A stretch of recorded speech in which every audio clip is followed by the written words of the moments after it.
ఒక రాజు ధర్మాన్ని పాటించాడు. ఆ రాజు పక్షి కోసం తన ప్రాణాన్ని సైతం అంకితం చేశాడు. తన శరీరాన్ని కోసుకునేంత వరకు తన జీవితం అంకితమైపోయింది ఆ పక్షి కోసం. ఏం చేశాడో ఫ్రెండ్స్ తెలుసుకుందాం. దయచేసి లైక్ చేయండి, సబ్స్క్రైబ్ చేయండి. కథలోకి వెళ్దాం. ఇక ధర్మానికి గెలుపు. శిబి చక్రవర్తి మహా ఉదారత.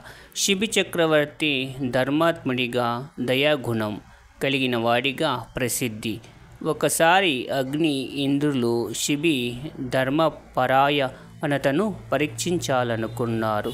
అగ్ని పక్షి రూపంలో, ఇంద్రుడు బాజీ రూపంలో వచ్చారు. బాజీ ధ్యాసంలా గాలిని చీల్చుకుంటూ ఒక చిన్న పిట్టను వెంబడించింది.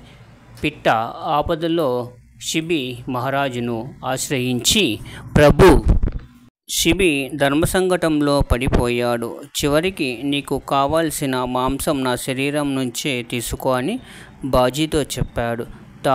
తానుగా త్రాసు తీసుకుంచుకున్న మాంసాన్ని తూకం పట్టాడు. కానీ ఎంత పెట్టినా పిట్ట బరువుకు సమానంగా రాలేదు. చివరకు తనంత తాను తూనికలో ఉంచాడు. ఈ సంఘటనను చూసి అగ్ని, ఇంద్రులు అసలు రూపంలో ప్రత్యక్షమై శిబిని ఆశీర్వదించి, నీ ధర్మపాలనను అసమానమైనది, నీ పేరును యుగయుగాల పాటు గౌరవించబడేలా చేశామని చెప్పాడు.